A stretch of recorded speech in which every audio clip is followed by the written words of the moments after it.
Ya teman-teman, kembali lagi di seri edukasi pojok sosial ekologi. Dalam sesi ini bicara tentang petani milenial.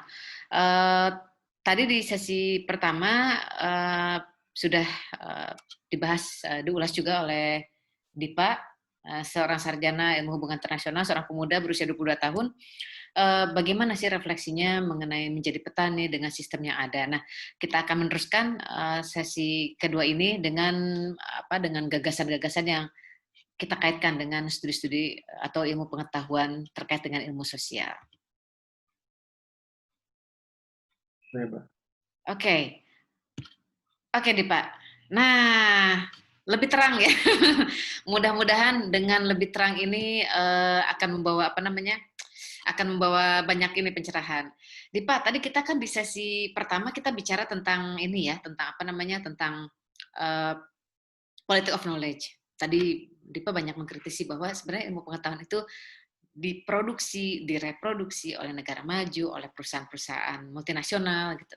Nah, kalau dalam konteks, Dipa sebagai sarjana ilmu hubungan internasional, belajar tentang, struktur global, belajar studi, ilmu hubungan internasional, gimana sih, Dipa melihat struktur ini dan keterkaitannya dengan, pertanian?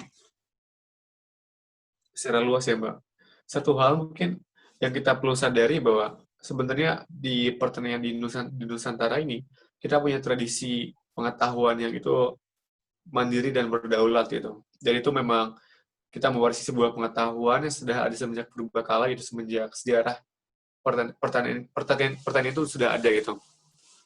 Nah, sayangnya mungkin ketika kita mulai mengenal pengetahuan modern, utamanya terutama pasca pasca kemerdekaan gitu, ketika sudah ada lembaga pengetahuan, ada kebijakan pemerintah dan lain-lain gitu.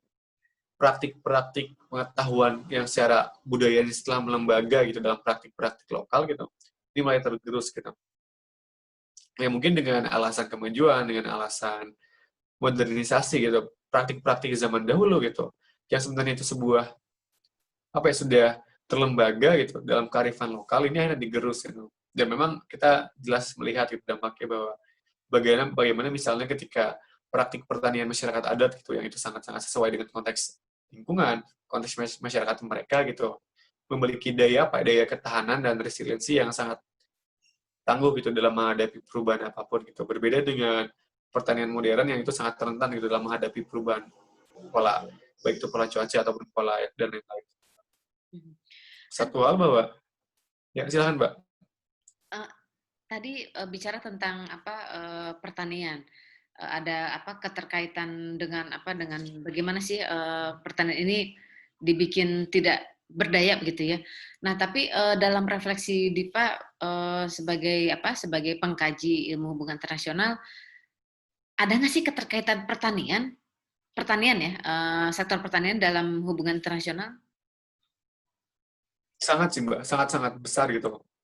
Terutama di zaman sekarang ketika semua bangsa ini terhubung gitu. Nah, misalnya salah satu inilah isu yang paling hangat dan sering dibahas setiap tahun gitu, isu ekspor dan impor gitu. Kita selalu impor beras, impor gandum gitu. Misalnya yang lucunya kan Indonesia ini tidak kekurangan bahan pangan gitu. Kita punya beras, kita punya jagung, kita punya umbi-umbian, ada sagu, jewawut, sorghum gitu. Beragam banyak bahan pangan yang ada di Nusantara, tetapi malah istilahnya mungkin ada berasisasi dan juga kita sekarang makan gandum gitu, roti gitu. Iya, yang lucu kan ketika kita makan bala-bala atau gorengan gitu, itu kan sebenarnya makanan lokal, tapi kan kalau dipikir-pikir bahannya itu bahan impor. Jadi sebenarnya itu ketika kita makan gorengan itu makan makanan impor gitu. Nah, kalau misalnya kita sadar gitu, mengapa bisa sih kita yang punya banyak beragam bahan pangan di Nusantara oleh keberagaman hayati yang begitu banyak gitu, tetapi masih bisa impor bahan pangan, kan ini semua hal yang lucu gitu. Dan kalau kita sadari, misalnya ya dengan politik politik pertanian gitu, kenapa bisa gandum sampai sekarang gitu, sampai di sini dulu ya pada tahun 70-an, 60-an, memang Amerika Serikat punya politik pertanian gitu, dengan sengaja mereka merendahkan biaya produksi negaranya, dan mereka mengirimkan bantuan-bantuan pangan gitu, lewat gandum dan lain-lain gitu. Memang di awal mereka dengan sengaja membantu gitu, tetapi niat membantu itu dengan sengaja untuk menciptakan pasar gitu. Dan hingga sekarang kita bisa dibilang mengimpor begitu banyak jutaan gandum, kedelai, jagung dari negara luar gitu. Itu kan sebuah ironi gitu. Dan kalau misalnya kita lihat risiko lebih lanjut, itu bagaimana sih setiap negara ini kayak dengan ketika kita bicara pangan kan ada pangan murah gitu, makanya di situ kan ada ekspor impor. Kenapa kita bisa impor pangan yang lebih murah gitu dari negara luar? Meskipun ya secara logika itu kan nggak mungkin gitu dengan nggak mungkin gitu sesuatu itu bisa dibilang murah gitu, pasti ada sebuah biaya yang ditekan gitu. Apalagi kan kalau mengingat bahwa ketika kita impor pun ada biaya transportasi yang cukup mahal kan. Tapi kenapa bisa harga lebih murah kan itu dipertanyakan gitu. Ongkos mana yang ditekan? Apakah pekerja pertaniannya diupah murah? Apakah biayanya itu biaya modalnya lebih ditekan lewat cara kerusakan lingkungan dan lain-lain juga. Sangat banyak sih. Itu sangat erat kaitannya tetapi seringkali dilupakan gitu. Jadi keterkaitannya lebih ke apa struktur ya, struktur yang bisa mempengaruhi Ya. pertanian. Nah, tadi di seri pertama Dipa menyebutkan bahwa kalau sektor pertanian ini sebenarnya ilmiah, bahasa lokalnya niteni gitu. Nah, Ya. artinya sebenarnya kita punya pengetahuan kan, pengetahuan apa? Pengetahuan yang berbasis dari identitas kita sebagai bangsa gitu. Apa studi HI selama ini yang dipelajari ini sudah mengakomodir belum sih bagaimana sih nilai-nilai lokal itu untuk bisa masuk dalam apa dalam ranah keilmuan, terutama hubungan internasional? Itu agak berat sih, Mbak. Soalnya saya sudah agak lama tidak berhubungan dengan HI. Tapi mungkin kalau ingin membaca sedikit ya, satu hal bahwa ilmu HI sendiri itu ilmu yang sangat barat kan. Dia baru lahir mungkin seingat saya kan pasca Perang Dunia Pertama kan. Di antara Perang Dunia Pertama dan Perang Dunia kedua gitu. Yang mana juga mengambil konteks politik yang sangat-sangat barat gitu. Negara, kebijakan, pemerintah itu kan sangat sebuah apa ya, konsep negara bangsa sendiri itu lahir dari Eropa kan, pengembangan dari Eropa dan kita adopsi pasca kemerdekaan di sini gitu. Dan agak sangat saya sih selama saya kuliah dan sangat jarang memiliki pengetahuan ilmu sosial dari Nusantara gitu.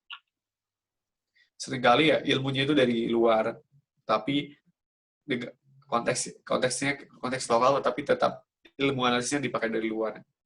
Meskipun jadi agak sulit sih kayak membayangkan seperti apa ilmu sosial khas Nusantara itu. Jadi ada gap ya, apa namanya, misalnya kalau dari apa perjanjian Westphalia bicara tentang negara bangsa, Ya, bicara tentang kedaulatan. Nah, tapi dalam konteks saat ini dalam apa interaksi internasional kita sulit juga ya untuk bicara tentang kedaulatan gitu karena kedaulatan yang tanpa disadari misalnya salah satunya sektor pertanian, sektor pangan gitu. Nah, kalau kalau direfleksikan konsep kedaulatan ini apa perlu nih didefinisi ulang tapi dari konteks apa? Konteks lokal gitu. Konteks kita sebagai bangsa. sebagai bangsa ya, mungkin kan kedaulatan ini kita maknai sebagai kebebasan menentukan pilihan kan, Pak. Bahwa kita berhak menentukan model ekonomi apa yang akan kita pilih gitu. Kita berhak menentukan relasi seperti apa yang kita bangun dengan negara lain gitu. Yang saya kira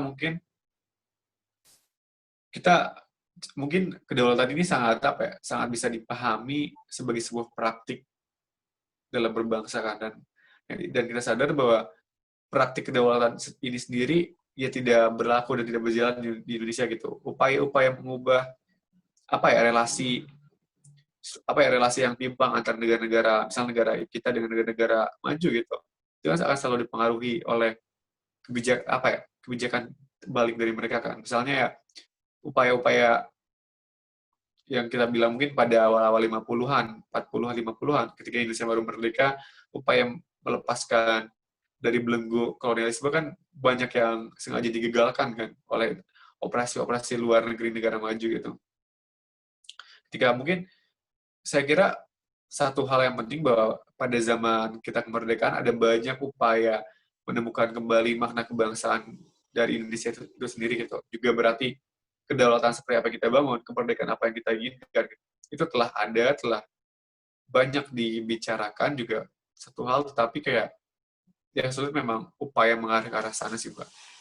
Tapi kalau jika kita bilang kedaulatan secara konsep, mungkin untuk saat ini ya di praktik berbasis seperti ini memang perlu banyak penyempurnaan dan penggalian lebih dalam lagi sih.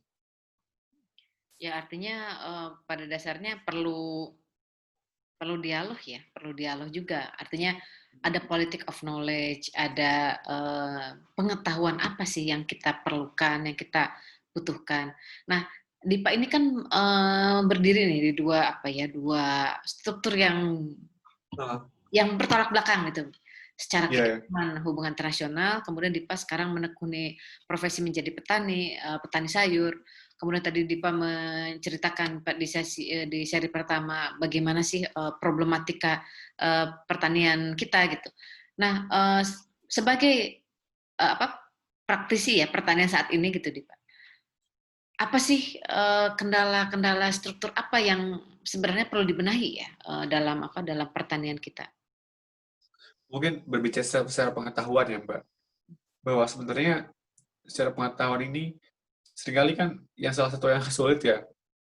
Misalnya saya bertani ini lawannya bukan lawan ya. Saya anggap bahwa seringkali gitu ketika saya melakukan praktik pertanian alami gitu. Yang pertama-tama melawan itu bukan teman-teman petani gitu, tetapi teman-teman yang dari kuliahan biasanya. Lah kok memang bisa gitu. Memang berhasil gitu. Padahal kan datanya begini begini begini gitu.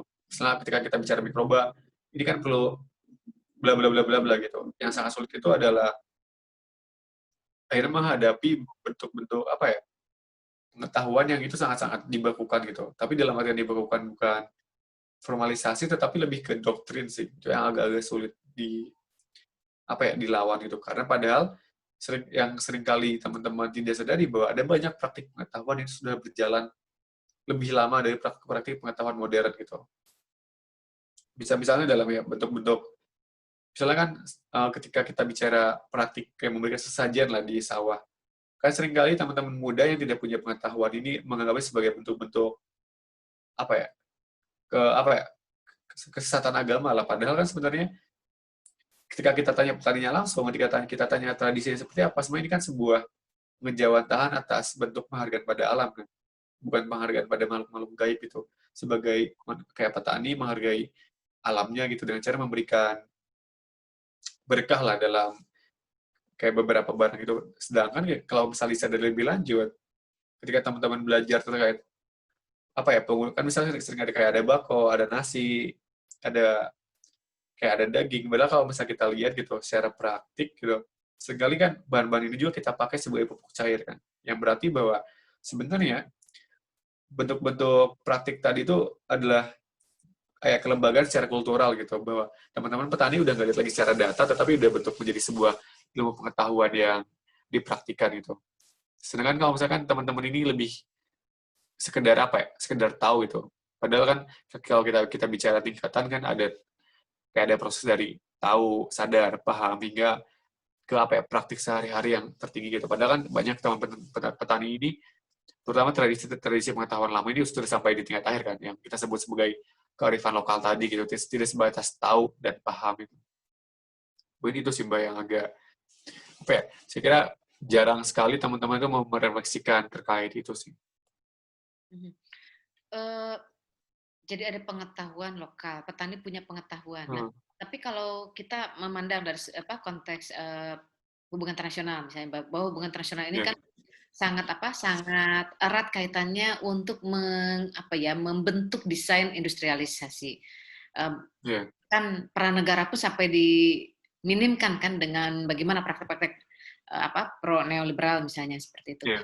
Nah, bagaimana nih dengan kondisi yang sedemikian berat ya kita menghadapi struktur global yang berat gitu. Tapi benih-benih pengetahuan petani itu yang bisa jadi nih juga ada krisis ya karena petani usianya semakin tua, petani muda mungkin ada gap pengetahuan juga. Bagaimana nih kita untuk mendokumentasikan pengetahuan-pengetahuan yang ada di petani, pengetahuan lokal tersebut?